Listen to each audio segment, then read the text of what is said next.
there's a very few, like limited or small number of people who have the capacity to do a huge amount of good.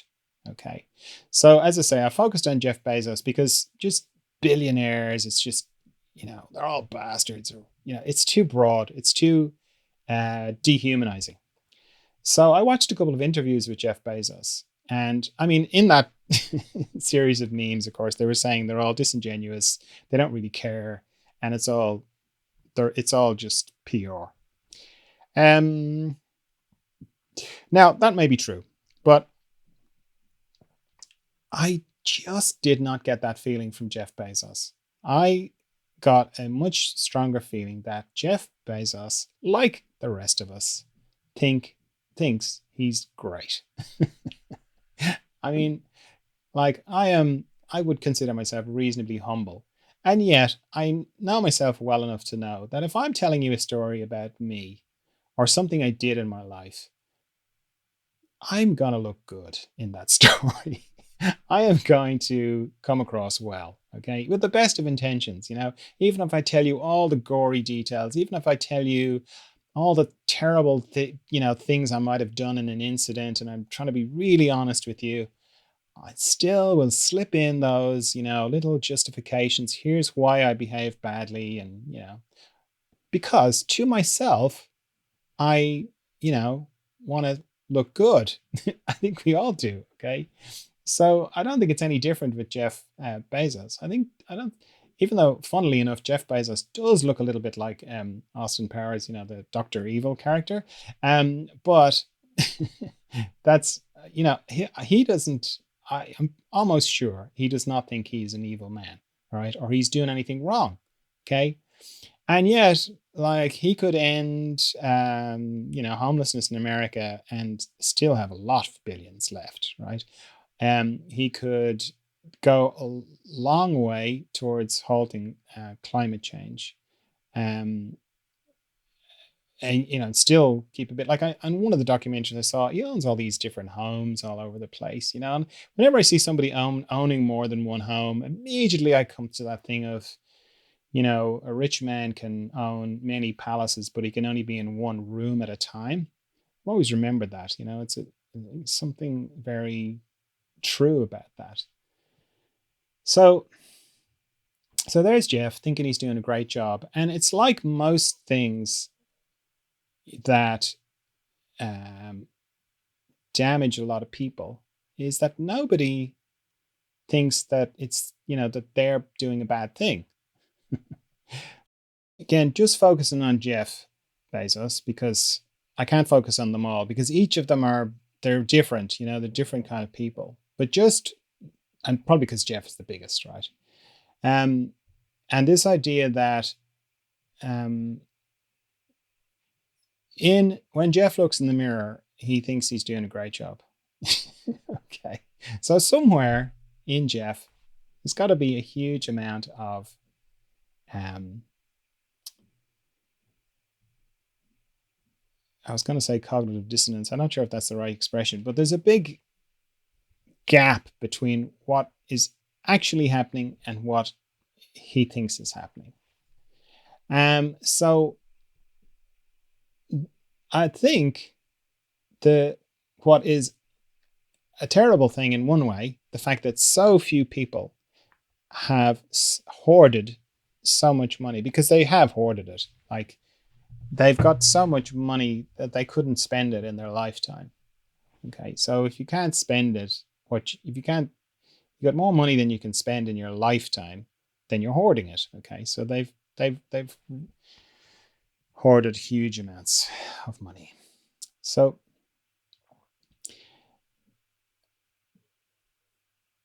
if you think about, say, every terrible thing that's happened, the people who did it, they didn't get up in the morning and go, I'm going to do a terrible thing today.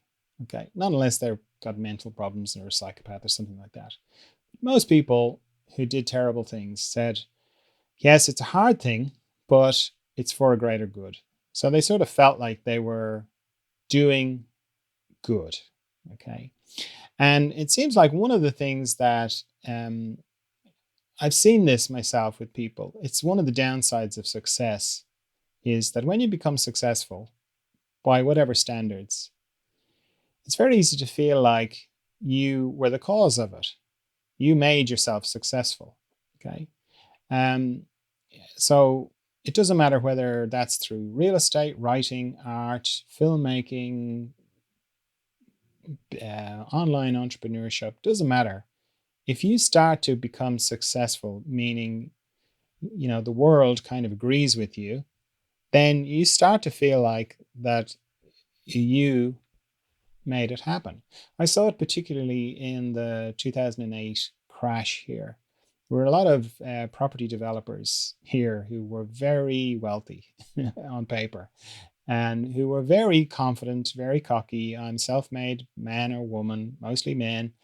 And I did it, and it's about goals, and all you have to do is, and then they just love to tell you how to sort your life out at the drop of a hat. Then the crash came, and my God, it was just so shocking for them because all the reasons that they thought they were doing so great suddenly weren't there anymore, and they were just lost. Okay. So, from going back now to what we're talking about out of existence. So, I've been tuning into the old billionaires and reaching out to them, not invasive, not doing anything, but just trying to get a sense of them, right? And they're all very lost, like seriously lost, because uh, they're so detached from their heart and their soul. And I don't mean their heart in a kind of, hearts and flowers, hallmark kind of heart thing, but just like the sort of heart of passion and of vitality and of when you look in the mirror that you um, can feel the vitality of your being kind of radiating back at you. They're very far removed from that, and and very unconscious of it. So because to become that wealthy, it means you could really believe in existence. Like you really have to buy into it. You really have to, go into it hardcore. And the thing is, that it's in as much as like I've talked about, either everything is random or everything is significant. Um, I can't see how, like most people will kind of, even people who are like, no, it's all random. They don't allow for the possibility of some bits are random and some bits aren't. And I think that's right. I think it's either one or the other. Either everything's random or everything is significant. Now, from my perspective, everything is significant. So it's the same. It's like either life uh, knows what it's doing or it doesn't. I don't think there's a middle ground in that. You can't like have, this is an aberration. Life's mostly gone on top of things, but then over there it's lost the plot or that's out of control. So from my perspective, life has made the billionaires, made the situation. Everything is as it should be. Okay, that's not to say it's good, but everything is like life is behind the whole thing. Okay, so these people are bearing the burden of that unconsciousness at the moment. And the good thing is that it's not like there's a whole country causing a problem. It's not like, for example, China. I don't know what the population of China is, but I think it's a couple of billion. It's not like, oh, the whole Chinese population is causing a lot of trouble. It's not. It's only like 100 people or even one person. Like Jeff Bezos could change things significantly, right? In lots of ways. He has that. Um, he has he's accumulated so much wealth that he could do a lot of really good things. So from our perspective, that's great because we can help Jeff out of existence, help Jeff become more conscious. Okay. And I don't mean that in an invasive way, like we barge into Jeff behind existence and go, right, we're going to sort you out. But Jeff is like when Emma asked what do they have in common, what immediately popped into mind is, well, they're all human beings. That's what they have in common. They're all human beings who, like, if you look in the mirror and you have convinced yourself that you're doing good, it means that somewhere you know what good is. And I don't mean good in a Sunday school kind of way, in a prescribed way, but just your own sweet nature, goodness, that kind of thing. Because, as I say, I've watched a few interviews with Jeff, and he's either a great actor, which I don't think he is, or he genuinely has affection for his family and his kids. And in his mind, he has great affection for people and doing the right thing. And so it's there, like the seeds of it are there. The same way as the seeds of it are in everybody. So he can, it's there, and you can focus on that because that's not invasive. There's no, like, with, like, I don't work on people who don't ask me to, even though, well, I've never tried, but well, I don't know if you could or not. I have, someone has asked me to help somebody else. I've done that. So it is possible to tune into somebody else and help. But then, like, how I work is I make myself available. Like, somebody was asking me during the week, how do you find me out of all the, someone I work with? They were like, how do you find me out of all the millions and people, billions of people on the planet? How are you able to tune into me and work with me? And it's like, oh, sorry, hang on. That's very interesting you say that, because that's exactly the sense I got when I tuned into Bill Gates, that he's thinking that he's doing the right thing and he wants to be a good person. Is that what you mean?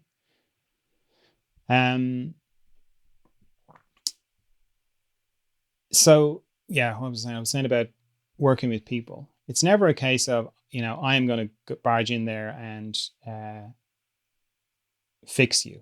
It's always a case of, I sort of, and when I was explaining to this person how I find people, is I don't find them. I'll sort of let them find me. Okay.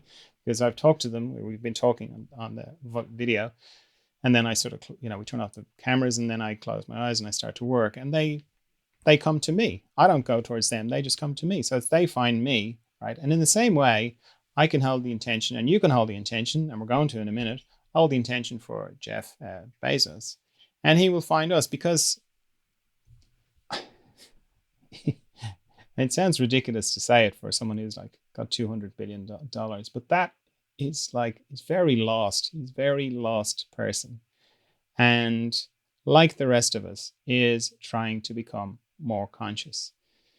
And, if you're part of the group and I've worked with you, you'll know that it's very powerful.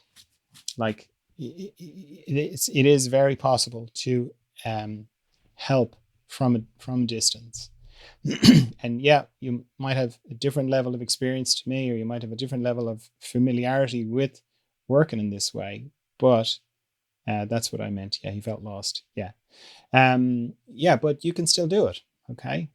So that kind of turns the whole thing, right? Because the thing is, right, every night Jeff Bezos disappears into the mystery, just like you and me, right? That's no different, And out of existence, Jeff is just the same as you and me. Okay. But in existence, he has got a lot of unconsciousness to deal with. So because I don't have that pressure, I don't have $200 billion.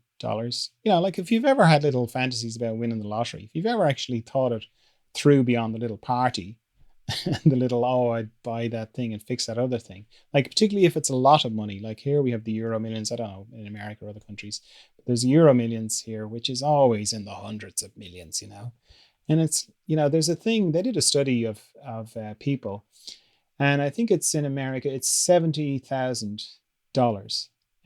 Beyond $70,000 a year, if you make $80,000, it doesn't make you 10% happier. if you make double that, if you make $140,000 a year, it doesn't make you 50% happier. It stops at 70,000. Beyond that, doesn't make you happier, right? There's been loads of studies to show that, right?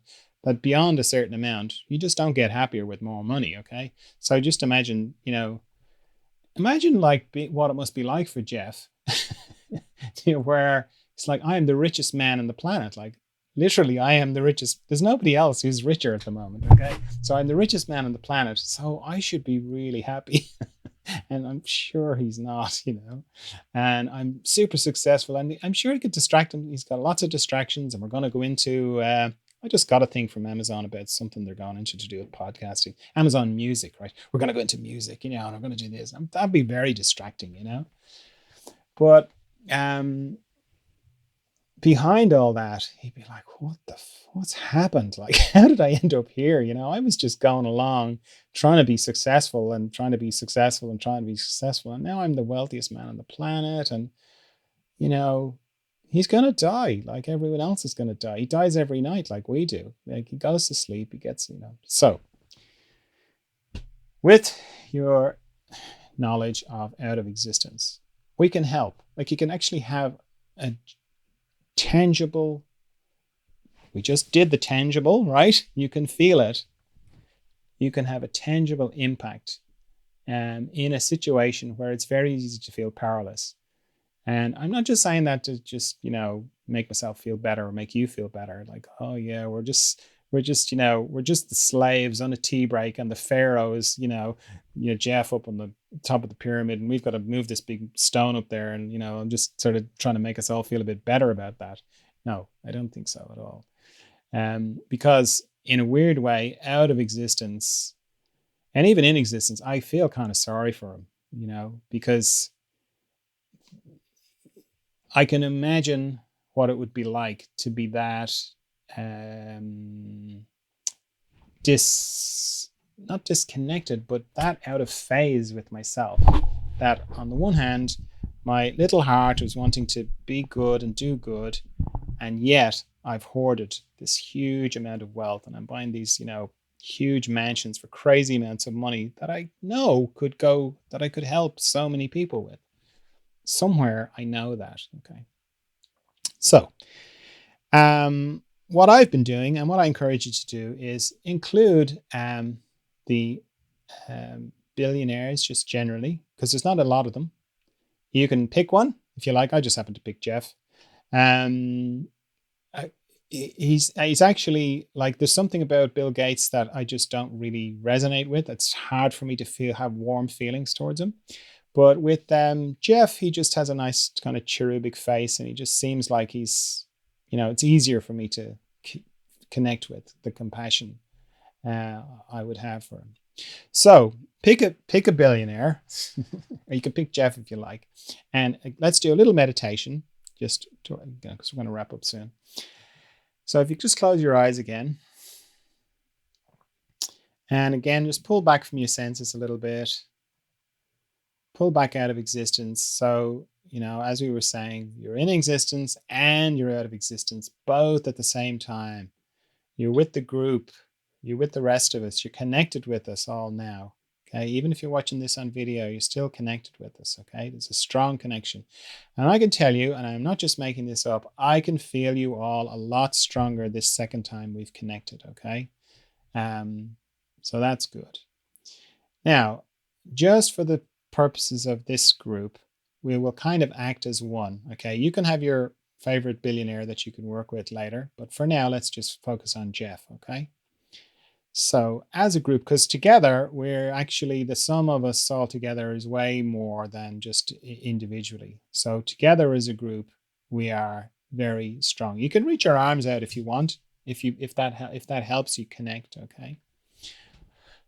And if you bring Jeff Bezos, just get a sense of Jeff. Okay.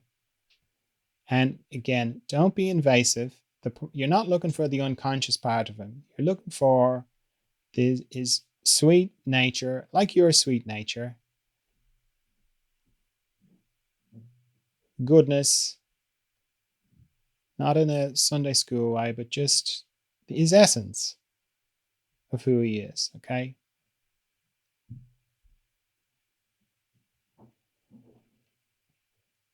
And start off by just waving. So don't try and do anything.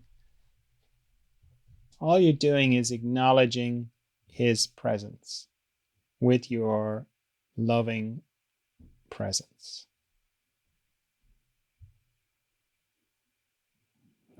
That might not seem like a lot, but it's very powerful. You're kind of, in a non judgmental way, you're just walking along beside him. You're not trying to make friends with him. You're not trying to help him. You're not trying to do anything except be with him and let him know that you're there. And when I say you, I mean us, that we're there. So in a way, we're kind of all around him, but not surrounding him, just with him, seeing the being in there doing its best, just like your being is in there doing its best with the unconsciousness that you've taken on. He's in there doing his best with the unconsciousness that he's taken on to refine. And you're just being a bit of company with him. We are all being a bit of company with him on the way.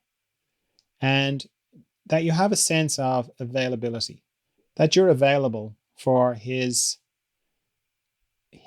the totality of him, unconscious, conscious, the whole lot, that you're available for it, for him, for whatever he wants. If he needs anything, or if he's struggling with something, or if he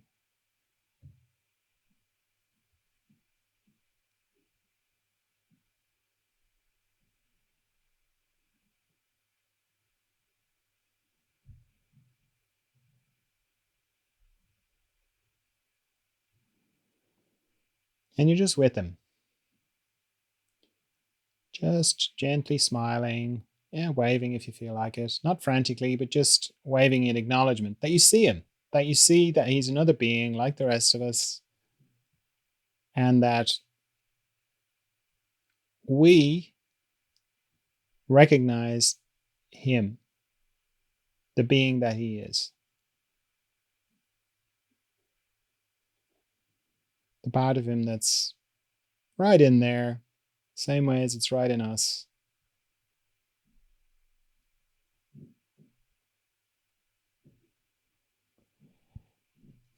And we just stay with that for a minute, because if you do this on your own, you can, like, in my experience, it doesn't always happen, but most times it does happen, that things begin to happen. And they can be as varied, even with the same person, just day to day, it can change and be different. But even just doing this, just coming in, bringing his presence, connecting with him, being with him, has a big impact. And then, as I say, if you do this on your own, it will be different. Things will change or not. But it's a lovely practice to do. As I say, you can pick other billionaires to work with.